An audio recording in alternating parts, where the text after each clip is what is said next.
Hey everyone, my name is Azita Ziaei, and today I want to talk to you about this awesome project that I created last year, which I interviewed 20 immigrant women that they share their stories to the world that they get.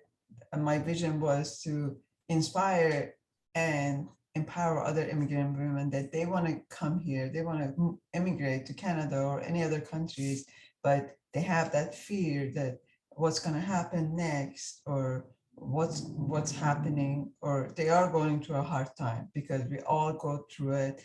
And I just want to inspire them by watching these videos that if we did it, they can do it too, and they are not alone. I hope you enjoy them. And if you like my channel, please subscribe, and I have more projects coming on soon. Thank you for watching and have a great day. Everything is good. Here we are. So Naira, right? Mm-hmm. Okay. Here we are. Thank you, Naira, for accepting my interview and being with me, and attending and talking about your challenges. Today it's May 6th, right? And we are in COVID-19 still. And how are you feeling about the COVID-19 so far? Azita, hi. First of all, thank you for inviting me just to talk and just to say my piece of being, my piece of experience. And I feel fine, because I would not say that my life changed a lot. Lots of my clients, we shifted into online. Mm-hmm. I'm working online a lot for my academy. The one thing that is missing are my clients in my art studio, but I think that they will all come back. They need more strength and more time, just to get healthier and happier and just come back. Yeah, sure. So you've been okay with staying at home, or I don't know where your home is like right now. Like you're going back and forth, I guess. Yes, I don't know when next time I will go to Russia. That's the challenge, because I plan to go on July and August. Right. And I'm not sure that I will be able to do it, but I have time. And so I feel fine, and I'm introvert, so for me, being self-isolated, it's just my usual stuff. Yeah. Okay. That's great. Okay, so I just want to start the question with the project, and I let you introduce yourself, like what's your name, how old you are, and what's your occupation now. So my name is Naira Velumyan. I'm the founder of the Academy of Social Competency. I'm Forbes coach. I'm licensed psychotherapist. I have a PhD in psychology. I'm a speaker and entrepreneur. I live in two countries, in Russia and Canada, and I have two businesses in these two countries. Wow, yeah. When I heard about your story like last week, I was like, wow. And you've been here how long? 3.5 years. Oh, that's the amazing part. Like in 3.5 years, you have accomplished so much, and like that's very powerful. That says a lot about you and your power, your strength, your courage, your everything. So that's why I'm so honored that you came to do the interview with me and you be part of this project. Thank you so much.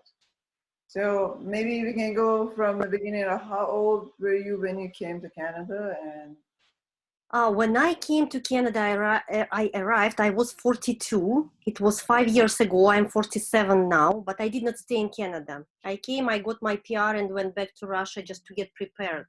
right. And because my family lives in Russia, my kids, I have 2 kids, I have 2 grandkids. I have my husband, who is the artist that I'm representing. So I'm here by myself. And that's why I live here and there. So I came to Canada 5 years ago, but in total, in overall, I've been living in Canada for 3.5 years. Wow. So going back and forth. Like. Absolutely. And when I came, I came with the goal that I should build in 5 years everything what people do in 20. And the reason is very simple. I'm not getting younger. Right. If I would be 25, probably I could say, yes, I have the whole life ahead. But you know, so at my age, I don't have 20 years. I don't have extra 20 years. I mean, I have more, but no extra 20 years. That's why I decided that I should be very effective. And so I have only 5 years. Now, according to my plan, it's only 3.5. I have 1.5 years more just to get to the point where I should be. And the point is just to feel here the same way as I felt in Moscow, to have everything, to be surrounded with people, to establish my business, just to be absolutely free. So you were doing exactly the same thing as in Russia? What you're doing here, or like? I was born in Russia. In Russia, it took me 42 years, you know, to stand. No, I mean like about the jobs that you have created so far, like what you're doing, like having a business, having like the coaching, and so were you doing the same thing in Russia? You know, when I was in Russia, I did not put so much emphasis on coaching. Right. I was director of my husband, of the artist, and I have a showroom there. And to promote him, I got another education. It was my third education. First, I was a lawyer. Second, I have PhD in psychology, and so I have few certificates, you know, from different approaches. And then I had education of an art manager to support him. And it was the last 8 years. I was doing exhibitions, events, promoting him. And when I came to Canada, I came with the goal to continue doing it here. And and this is how I started. But then I realized that there is something here that I can do according to my other competencies, according to my psychotherapeutic experience and coaching experience. And I saw the need. And the need that I saw here is communication, building relationships, networking, self-isolation, because many people are introverts, and in fact, you know, they are very lonely. And I thought that I can do something for them. Okay, yeah, that's seriously, that's amazing. Like what you have. I did not come with the goal to do it. Right. It's no. I would if somebody would say that I would ever do it. I say no. You don't know me. It's not my style. So I just, because you've been here for, as you say, 3.5 years, but when you came here, what was the struggles, maybe the first year for you? The biggest struggle was my language. I did not speak English. I could not. And I was frustrated. Even when I I ordered coffee or tea, you know, it's just 3 words. Hot tea, please, or just coffee, please. So, but they didn't understand me. And so it was my biggest frustration, my biggest challenge. And that time I went to 3 libraries, because libraries provide education, just free classes for newcomers. Then I had my ESL class, and then I lived in downtown close to St. Paul Church, and they provide conversation circles for newcomers as well. Right. That are run by volunteers. So I went to 5 places, and this is how I got most of my friends, most of my connections, and I learned not basics, I learned speaking English, and that was my challenge. And even my father, so he told me that, you know what, there are many professors in U of T, and he works in U of T, he said, who do not speak English very well. I said, you know what, it's not my standard. I was not agreeing, and so I was learning, and I was traveling with cards, and on the subway I had names in Russian and English, you know, just both sides, and now I'm writing, now I'm speaking in English. Yes. Yeah, that's what I'm like. So how did you, like in 3.5 years, how could you make it so? I don't know. You changed the whole thing, like about English. Like now I have no problem understanding you, or like, you know, you speak very well then. I'm still not there where I'd like to be, because my Russian is perfect, and it's on a very high literature level, because I write articles about art, about psychology. So and even now I write for Forbes, but it's not enough yet. I don't feel I still can hardly find the right words. It's, you know, it's a big variety of synonyms. So when you operate them, like, you know, like in the circus, you can. But how I did it, I think, I made a decision that I will do it. Right. And once it's when you want and you do, when they correspond, when they meet each other, this is what happens. That's why I usually teach my clients that this principle is called the principle of functionality. I want, I do. If you don't do, probably you don't want enough. Yeah, exactly. I not only want it, I need it. Yeah, exactly. Like it's a necessity. So I guess like it's when it's necessity, like it's not just like, okay, it's necessity and you have to do it. It's just you want to do it and you get to do it, right? And you saying, okay, like in Russia, you were writing articles, but like you are not in that level. But as you said, like that was like 42 years of like learning, right? And practicing. Yes. And then like now in 3.5 years, where you are. So, oh my God, I really want to see you like next 39 years. Oh, I will, and I have big plans. Yes. Yeah, that's amazing. That's seriously amazing. So beside the language, there was any other thing that was like a struggle for you? As I said, I'm an introvert. Right. So definitely, I would prefer to sit somewhere in the corner, not to talk with anyone, and just, to be with myself, to be with my books and with my writings. But, so if you come to a new country, it's impossible. So you will get nowhere if you are alone. And therefore my another challenge was communication, but because in Russia, so I was as a psychologist, I knew how to do it, so I used all my knowledge and all my expertise, all my experience, and this became the basics of the academy that I'm teaching now. Right. How to build relationships without verbal without verbal contact, because there are so many layers of non-verbal communication. And if you will take the theory, so only 7% we transmit through words and 93% through other stuff. Our movements, our gestures, our facial expressions, intonations, our manners, our personal image, our ability to listen. And this is what I did without even speaking English. And I had lots of friends only through this. So the first year I had exhibition in Hamptons, in New York, in Los Angeles, in Miami, in Toronto, and in Ottawa. And I was able, yes, so, and I and all this I did not because of my speaking abilities, I mean English speaking abilities, but because I was able to establish contact very fast through other cues, through other ways. Yeah, I want to really hear that part. Like, how did you get in touch with them?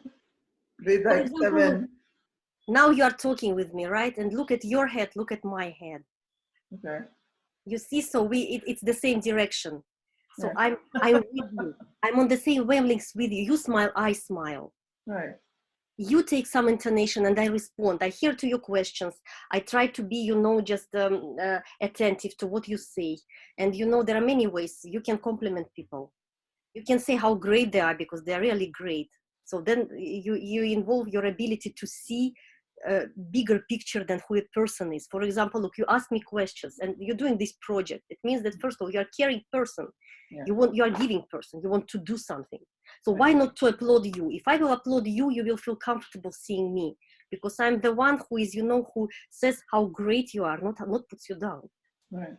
So these things, by the way, in communication, they are very simple, but we forget about them. We are chasing something bigger, but communication is the basics. Wow, that was big. That was what you just said. Like, I have to process it now. I have to like really think about it. Like, which is very true. Which is very like in leadership. Like, I'm in a leadership program right now, and then yeah, we just keep like instead of just focusing on the like, if we can focus on the like being and the relationship, and that's just as you said, applauding other person and like being in contact, the connection, like everything will work out. But as you said, if you're gonna like say, oh, I don't have time for this person, or I don't have time for that person, I can't do this right now. It just, we just think about ourselves. We don't think about the other person. But when we start focusing on others, so it does really help. But you know, when you say we are thinking about ourselves, it's kind of false as well, you know, false thinking about ourselves. Look, if other people Right. can make me, can bring happiness into my life, connections with other people can help me professionally. Support of other people can make me feel good. Even look, if I'm getting compliments from others, how do I feel? I feel confident. Right. It means, you know, when I'm doing something for others, you know, I still taking care of myself. Yeah, sure. Because all this will come back to me. Come back, yeah. Like you put seed, you know, then flower is growing, and you are the one who takes the fruit from this seed, from this plant. Therefore, it's still, you know, it's still kind of, it's still self-care, but you know, in a diverse, in another way. Sure. Yeah, exactly. It comes back. Like it's like a circle. Like it goes back and forth, right? So yeah, that's amazing. That's amazing. So I guess my next question is like, during this process, 3.5 years, what was the prices you had to pay to be where you are now? Time. It's the biggest price. My effort. So, you know, when you choose one direction, it means that you deprive yourself from something else. Right. So maybe, you know, I could travel more. So, you know, but I said, not now. Now I have my goal. Maybe, you know, I could go to parties more. But, you know, I kind of needed to prioritize and say, okay, I will go to this party if it's kind of connected with what I'm doing. If I can meet right people, or if it will bring me some, if it will help me. You know, even, for example, once when I was learning English and I was going everywhere. So I went to all conferences where doors were open, I was there. And, you know, so I'm not good in IT. So I learned a lot, but I was not good. And there was one, and I didn't speak English well. And so the title of this conference was Bring Your Business to the Cloud. And I thought what it can mean. To the cloud, it means high, just to succeed in your business. I went there, and, you know, maybe after half an hour, I realized that I'm surrounded by IT guys, and they speak about cloud. You know,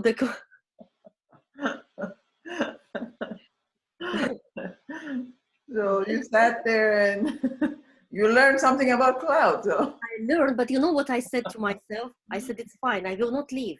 Because, you know, it means that I will still practice my language. Right. So, and, you know, I try to speak with them, I try to communicate, and, you know, that's why you still prioritize. If I will benefit from this situation, from this place, I should be there. This is probably the price that I paid. And that's why, you know, I'd like to complete this online project and related to academy. And I still, you know, I'd like to drive through the whole America. And I've been in Florida, and I drove, you know, just from north to south. And I'd like to travel more, to drive more. I'd like to go to Vancouver. I cannot do it now. Wow. I don't have time. Yeah, you are very courageous. I hope you know that. Like, I've been here for, not just in Canada, but like I immigrated 26 years ago, and it's been like maybe last 2 years that I'm overcoming my fears. And one of my fears is driving long distances. And I got to, because we used to live in Springfield, Illinois, which is like 12 hours drive from here. And like 3 years ago, I didn't want to do it, but like my kids, they like, oh no, we can do it, Dave, you can do it. And I don't want to drive more than 2 hours. That's my limit. 2 hours is my limit. And then I got 12 hours drive and lots of challenges, and like with 2 small kids. And I got over that fear kind of, but it's still like, it's the biggest stretch for me. Like if I want to drive more than 2 hours. Mm-hmm. And now you're talking about, you want to drive to Vancouver, or? No, Okay. they say, you know, they say that it's not a good idea. Okay. I mean, people say that it's not the best idea because there is nothing to see. That's why it's better to fly. Okay, but in Florida, you said you were driving? I was not alone. I was a passenger. I was not driving. Oh, okay. No, I was like comparing to that. Like, yeah, but like, it's still like I don't know. I feel like driving outside of Toronto is like, yeah, those are my fears. Like, yeah, I get over it. So one day, so one day I'll be okay. But yeah. You will. The first step is difficult, and you know what? So look, we become wiser through sufferings, and Oh we yeah. become stronger through achievements. Therefore, for sure, to get somewhere, just you suffer. But once you get there, just and you process all your victories, you get stronger. Now you can do more, and then then there will be a day when you will say that I can do anything. I won't. Yeah. True. But like as I'm telling you, like I haven't like shared my story like with everybody, but I can tell you, like as I said, like until like 2 years ago, I had so many fears, like even being in front of the camera, because I was as a photographer, I'm always behind the camera. Oh yes, yes. Being in front of the camera was the biggest challenge for me, and now I'm getting in front of the camera and I'm interviewing like 3 4 times a week, which is I'm getting much better at it. Mm-hmm, mm-hmm. It's just a fear, right? And the fear is just something that it's here, right? It's like, when you say, when you say it's fear, but if you will change word fear to the word limitation, Right. you will just, you even will deal with your fears differently. It's not a fear, it's a limitation. So, okay, you limit yourself from the camera, okay, it's a limitation. What's then? Okay, how long will you limit yourself from from the camera? Yeah, I did it for what? How many years? 47 years. Wow. Yeah. Wow. By the way, I can understand you because, for me, I started being in front of camera, so only when I came to Canada, by the way. And because always like a director of the artist, it was not so important to be in front of camera. And when I came here, so I started collaborating with a person to promote art.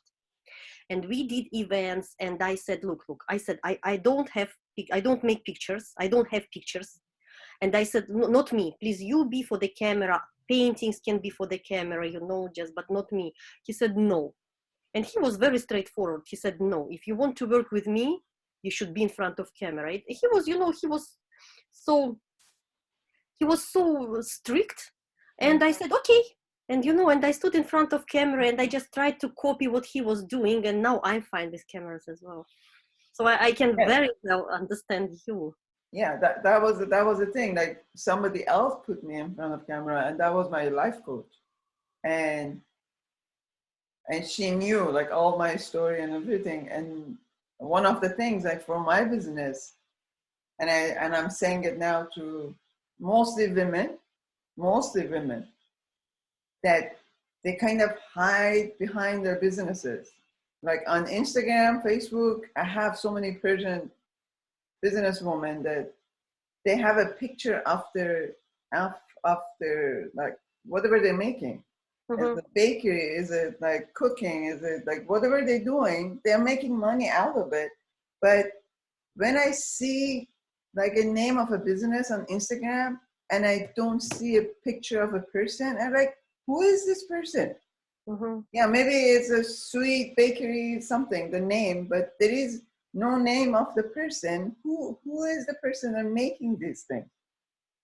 Who is the person behind this business? That's so important, especially like on social media. And like as a photographer, I always tell women like, I'm good with pictures, but just in front of the camera talking, I was kind of hesitant because all those limitations, as you said, like from childhood, what they told me or what it was in my head. So anyway, so one day my life coach said, okay, so I was thinking like, if I make video or if I talk, it's good for my business too. So people relate to videos much better than pictures because, it's more alive. And she said, okay, here, do it. Like, but just say something. Don't worry. You don't have to publish it anywhere. You don't have to show it to anybody. Just do it. And that was it. Like, as I did it and kept doing it. So that's why that was my struggle, and I overcame it. So I still have to work on it, but so the challenges we go through, right? Absolutely. If you want to grow, there is no other way, unfortunately. I would love, just to grow without pain and just, lying on the sofa, but it does not happen somehow. Exactly. Like, and for us as an immigrants, like, always challenges, like stretches. We always are stretching, right? I did not know how it is to be an immigrant. And, if I would be told, I don't know, maybe I would not choose to become an immigrant and to go through all this, I would say, look, I have everything. Why should I? But now, once you are there, it's too late. There is no other way to look back. So, like, but I'm sure, like, when you apply to come to Canada, like, you talk to people, or like you research before you come. No. I did not. So, how I came, me personally, how I came to Canada. My son, so I have two kids, and when my son graduated school in Russia, I wanted him to come here. I wanted him to have education here. So he was admitted to University of Western Ontario, London. Okay. I came with him. I stayed a month. So I wanted him to like this country because he's a boy. I thought, okay, far from, it's quite stable here. So, and then I went back and I applied for immigration because of him, because I wanted him to get his bachelor, right, and to stay in this country. It was a big question for me if I would like to be here. Right. And then my daughter, she married. She was not part of my family anymore. Now my son, after a year of studying here, he said, I will not stay in Canada. He was not comfortable. He said he did not find friends. And the most reason, by the way, was humor. He said, they don't understand my humor. I don't understand theirs. Oh. So he said, I asked him to complete 1 year. He came back, he transferred to Moscow University. But my papers were still in process. Mm-hmm. And my daughter married, my son graduated Moscow University. I got my PhD there. So, my life was established. And then one day I get a letter from immigration with the words, welcome to Canada. And I said, my son, okay, now my son said, no, I will not go. Oh. My son said, I told you that I'm not comfortable. And I said, okay, then I will go. I said that the whole world, is just trying to knock the doors of this country. And I have, just welcome to Canada. And this is how I came. Wow. So, but your family back home, your son didn't come? He came for 10 days. He got his PR and he never came back. Mm-mm. So but I made my decision, and so I did not even think. I was thinking about him being here. Right. Wow. Now your story it has a different turn. Like, so you weren't thinking about the Canada, you weren't like planning, you weren't doing anything about it, and just no. And that's why I came unprepared. I came without language. If I know that I would leave, probably I had 4 years, just to learn language in Russia. Right. But what you have accomplished in the last 3.5 years, as you said, like some people accomplish in 25 years. So that was my goal. That's really, I really have to applaud you, because that's amazing. And you never know, maybe one day your family will come, or one day your son will come and stay. You never know. Love to. I'm working on it. Yes. Yeah. So life is very interesting. So maybe it happens. God knows. Mm-hmm. If somebody would tell me 20 years ago that I will live in Canada, the same answer, I would say, no, you don't know me. Yeah, that's true. Like, if somebody told me 26 years ago I would immigrate 5 times, like, I'm like, no way. Like, it's not me. Because I did immigrate 5 times, and I like wow, when I look back, that's the reason I'm doing this project, because I think it's time for me. I'm turning 50 next year. And I'm like, okay, this is a time to tell my story, to share my story and get other people, other women to share their stories, because we went through a lot. So, and I guess even my own kids, they have to know about it. My blood. Mhm. You have So you have what's you have that? two? Yeah, I have two kids. Oh, I have two teenagers. So mhm. they're still, in like lots of up and down, but It's the best. It's the best. Even it's the best with your example like, to say them. Just to give them message. So everything is possible. Put your effort. Just have your goal and move forward. So just to show them how, because for kids it's always better to show. sure. I think this is what your project is doing. It's kind of just you.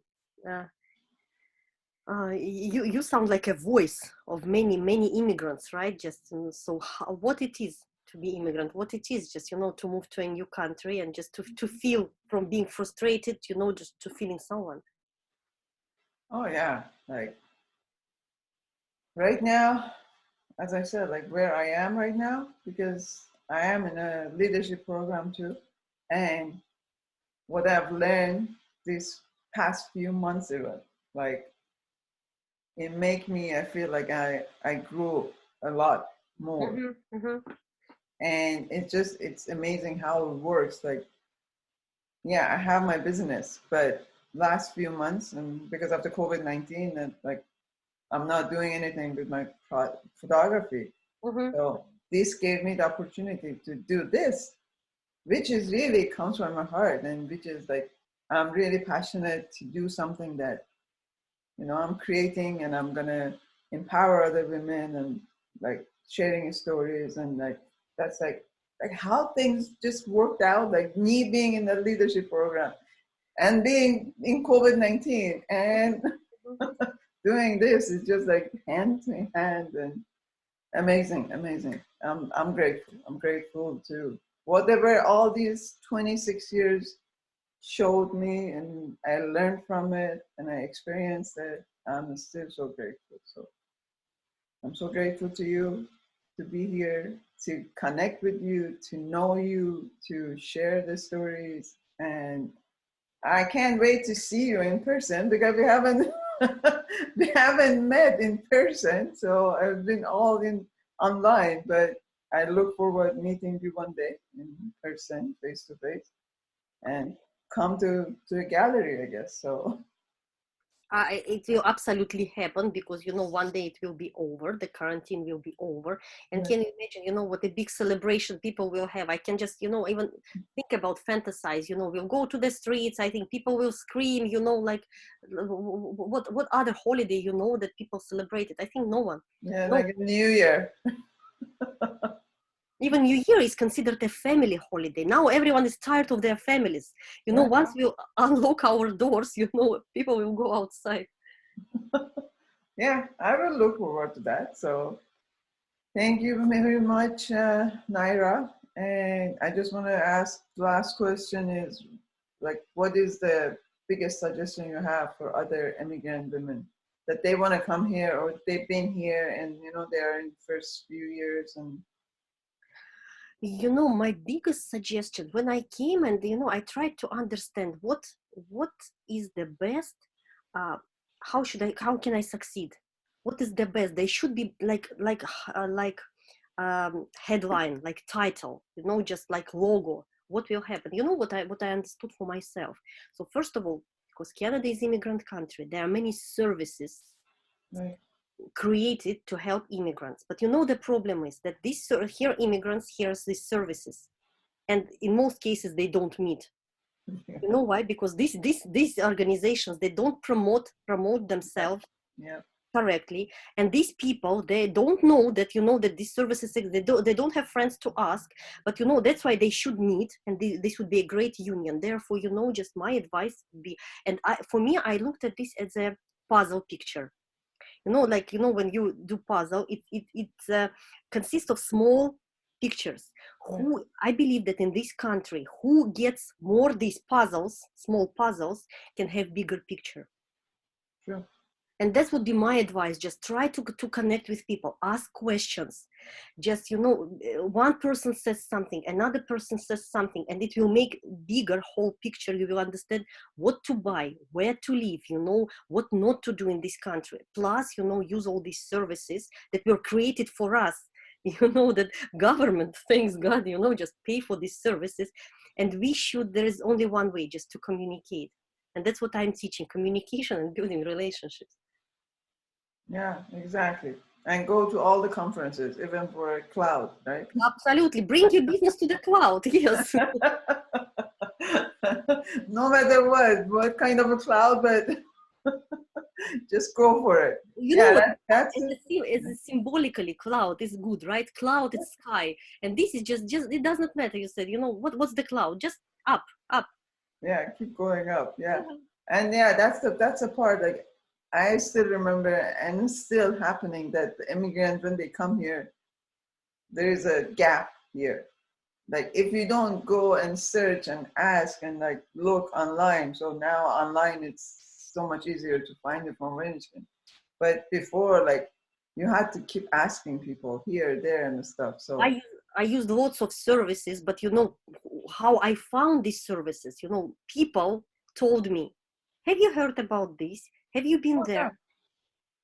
Yeah. There is still lots of program and like funds and stuff from government that I still don't know. After 26 years, like, why? Like, there is such a thing. There is this much money they can like, even artists, right? There's so many funds and stuff. For artists, I did not use any, but when I got my license of psychotherapist, so people come here and they spend years before they understand how they can do it. But you know what? So I've heard that I can become a member of association, and then I I don't know how I found. So I went to George Brown College, Right. because someone gave me a flyer. And in this flyer, she said, look, go through this flyer. They can help you to become licensed psychotherapist. I did not have any information. I went there. I found the lady who was working. I said, look, I have a flyer. And so it says that I can become psychotherapist. She said, no, we don't have these programs. I said, look, but I have a flyer. And she, she explored my flyer. She called someone. She said, no, we don't do it. But you know what? Then she looked thoroughly this flyer. It was written physiotherapist. Again, my English. Physiotherapist and psychotherapist. She said, you see, I said, okay, so I was kind of upset, and she said, wait, but let me just call someone. She called someone, she asked, and this lady said, there is a special bridging program. And they referred me. I came to this bridging program, and they help. It's for mentally health trained professionals, internationally mentally health trained professionals. And they support their program, funded by government. They help those people like me to get my internship. I went through my internship, through my courses. And people who were with me in one class, they lived for 20 years in Canada, and they could not find this program. Wow. You know why? Because so it just, if I would not meet this lady, I would never get there. Or not never, but maybe another few years. It will take longer for you to get there. Yes, but that's why, look, we have ears, we have eyes, just why not to use them? And we have our mouth. Wow. Yeah. And being like persistent and asking, and don't give up. One of the things, like we hear a no, and then like, okay, is a no. But like when we keep like digging, when we keep asking, finally we find the answer, like any answer that we want. So that's one of the biggest, I guess, lessons I got, like, after all these 26 years being outside of Iran. So, well, I just want to say thank you so much for your time. This was an amazing interview. Like, I talked to so many different women, like every single one. I learned so much from them. And yeah, it's just amazing how, like, we are similar in some areas and we are different, and we just keep learning from each other. And just supporting each other. And thank you so much for supporting me and being here. So let's hope one day soon we're gonna meet in person. You're invited. Yes. Thank you so much and have a good day. Thank you, Azita, and you too. Thank you. Stay safe and healthy. Thank you. Let me stop this.